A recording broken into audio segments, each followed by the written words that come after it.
I'm Jonathan Gower, and today I'm going to be talking about the sneaker resale market with you for my TED Talk.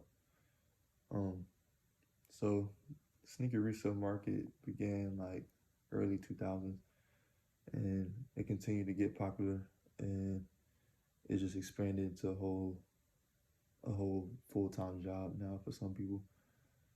Um, as you can see in the pictures, everybody loves shoes. Well, a lot of people love shoes. So, where there's love for something, there's always room to make profit off of it. There's always room to make money. Whatever people like, you can always find a way to make money off of it. So that's what, especially up and coming sneakerheads slash resellers, that's what they focus the target on young adults. Kind of the older guys probably they usually not as like in tune with it as much as they used to be. But yeah, let's get into it.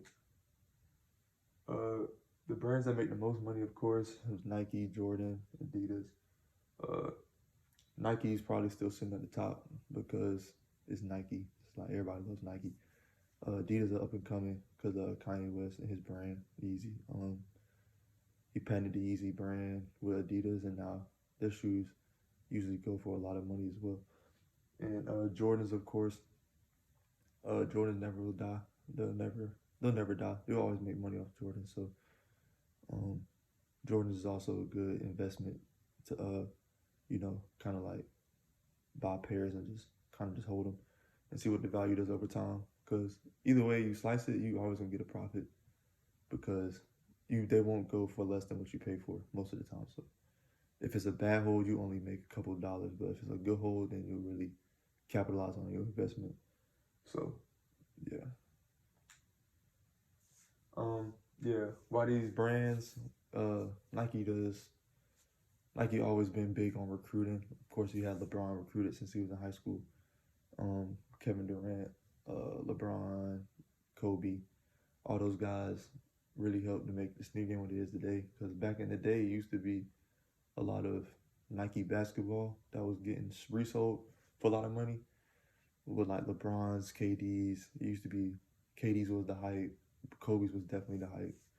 Um, so that really started to kick off that era like of just sneakerheads like reselling and stuff. Why that was. And then of course Jordan, you got the retros. Retros always been what, like I said, they'll never die. Retros was popular even back then. They didn't have it as organized, so there used to be a lot of fights and stuff for them, a lot of backdoors, just a lot of just misconstrued methods of getting the shoes. But we did a better job of that, adding the raffles and stuff. So yeah, we're getting better on that. Places use the resale kicks. You know, internet's becoming, of course, the internet technology is this word our main method now, especially with the virus and stuff. So you usually sell like on StockX or Go, or like if you get clientele, you just sell to your customers, which is what I do. I sell to my customers. So um, you just gotta build. It's all about building clientele and just having the right people just to buy it. You know that you will buy your product. But if you have nobody to buy your product, then you always just can go on Goat and just get your money there. But they will take a seller's fee, so like they'll take about 9% of the commission just for like using their platform. But the good thing about Goat is that they do sell really fast. So like usually when I put a shoe up on Goat, it'll be gone before like the end of the day. So like Goat and StockX kind of they take a long time to get your money, but Goat's really good. Go you get your money fast and they just take that fee. It's the only thing. Whereas local, you don't get a fee. And you can also use social media like Instagram, Twitter, uh just stuff like that. Just social media just to get your page out there. Um yeah, here we have some of the brands. As you can see, shoes on the wall lined up. That's what they do, just invest. It's all about investing. Once you get the investment part down, and it's just executing. Once you execute, and it's just everything will keep falling into place. You'll get more clients, and then you'll become like real respected reselling.